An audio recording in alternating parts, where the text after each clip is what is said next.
I haven't seen a Jocat video in so long, so this will be really fun. I've missed Jocat's quippiness, sarcasm, and just very classical comedy. So this will be a treat. Do you believe in magic wearing a massive hat? It's a difficult skill and time-consuming at that. And it's magic, the explodious kind. The best role to make your party go fully blind. I'll tell you about the magic if you insist I must, but if I stand in AoEs, then healers got to adjust. Healers, why didn't you adjust? Welcome to a quick guide to Final Fantasy. I've missed this song.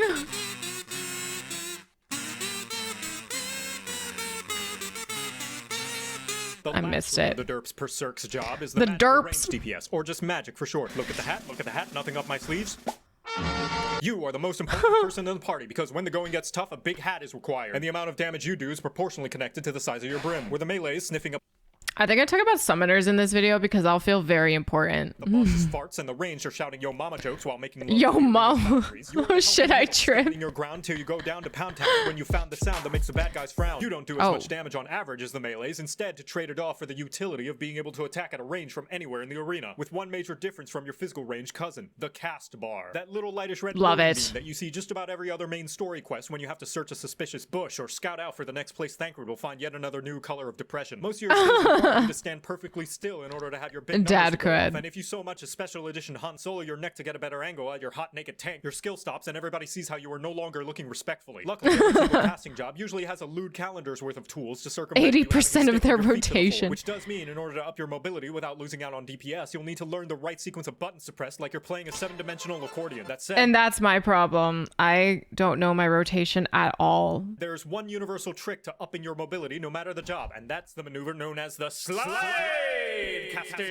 So you normally have to wait for the entirety of the cast bar to complete. Little known fact, once it reaches about 4/5 of the way through, you need no longer restrain your movements as though your feet were sweating. Slide! You can afford a small amount of movement without losing possible uptime. Cool tip. This I've actually figured this out myself. I figured this out myself as a summoner. I was like, oh shit, I can actually like move a little bit after like a certain portion of the spell. And I was like, I wonder if anyone else knows this. I'm like, of course everyone knows this, Stacey. You are not a good Final Fantasy 14 player. DPS, any skill for any job that has a cast bar. So you can even be a sliding, slicing samurai. The magic limit break, similar to the ranged DPS, is an AoE that deals less base damage than the melees, but can hit multiple targets. In this case, a massive circle instead. And now you can make fun of the boss for not moving out of the obviously telegraphed danger puddle for a change. Boy, do I love throwing stones at my glass house. The family of magic is made up of 3 siblings. Okay, that's a lie. It's actually 4, but the smallest one kind of went a weird career path, and they're not often invited to the New Year's parties. The Black Mage is a fantastic job if you're a fan of Cookie Clicker, because you're pressing the same button over and over again ad nauseum to see big number go during rotation. You maybe honestly, maybe I need to be that. Just clicking one spell the entire time. I think I'm made for that. That sounds good to me. Explosions at the bad guy like a until you're completely out of mana. Then you go into a goth phase where you chug a bunch of cold energy drinks, getting you back to peak performance where you can go back to Although you have tools to keep yourself mobile like the other mages, you will often be the least dancy and find yourself pitching a tent like you just discovered the sniper tower on Rust. It also wins the award for having the slowest leveling experience ever. Next. And that's why you guys told me to not be a black mage when I first started playing this game. Because that was the very first job that I chose when I played this game. And you guys were like, no, we're not doing that. Go be summoner, please. This is a summoner who has gone through so many reworks that yes, it's me. What the Okay, wait a second.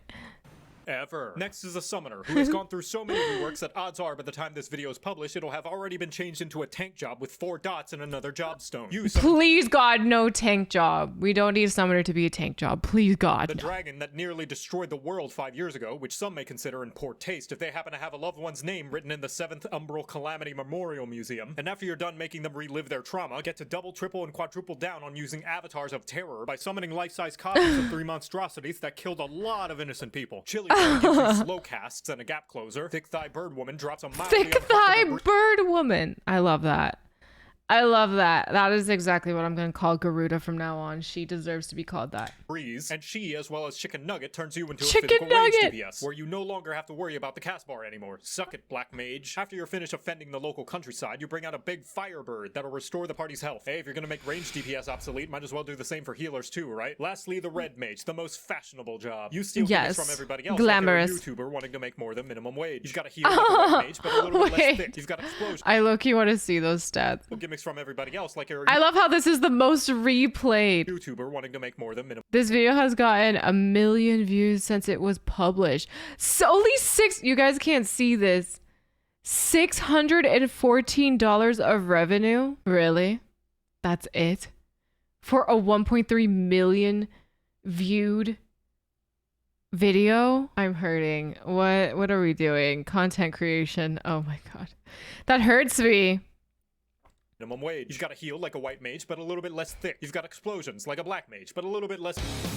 And you even get a backflip to your death like a dragoon, but a little bit more sexy. Dragoon. In combat, you flip between using black and white magic attacks in order to build up a mana gauge to spend slashing your sword his with a whole lot of videos. sexual tension. Maybe lifting the enemy's chin with the tip of it, saying some threatening innuendo while you're at it. What makes you special, aside from the sick drip and stylish moves, is that after each spell you hardcast with a cast bar, any spell that follows is instant, meaning you only have to sit still about half of the time. Suck it, Black Mage. This also means you're even more efficient at raising down allies than the healer, since you have essentially infinite swift casts, and the only thing holding you back is the fact that rezzing the whole party will suck you dry like you're an anime boy with no eyes. Red Mage's limit break is also special. Yeah, anime boys with no eyes suck me dry 100%. So hard. Think fast, Jungle Nuts! And now you know how to... Yeah, I didn't forget. I was just hoping that you...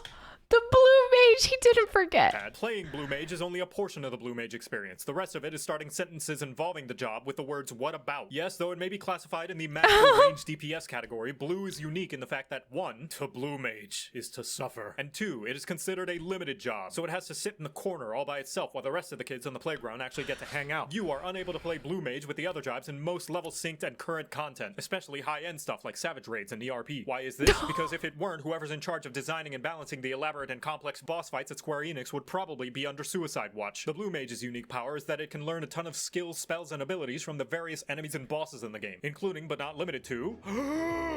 There's Ultra Vibration and Rose of Destruction and Sticky Tongue Snore Mustard Bomb, Abyssal Transmission, Quasar Malediction of Water and Fire and Gone, Fuelier, Light Feather, Rain and Shock Strike, Song of Torment and Basic Instinct, Flying Frenzy and Loom, Acorn Bomb, Sonic Boom, Flying Sardine, J-Kick, Final Sting, Triple Trident and White... He has a good voice. Singing voice. Sucks. There's Inkjet and Fates and Transfusion and Blaze, Joko Meteor and Self-Destruct. And now you know how to play Magic. You're welcome. He needs to be on Broadway or something. That like made me feel something in my soul. That was good though. Like, I don't know. I feel special as a summoner. What can I say?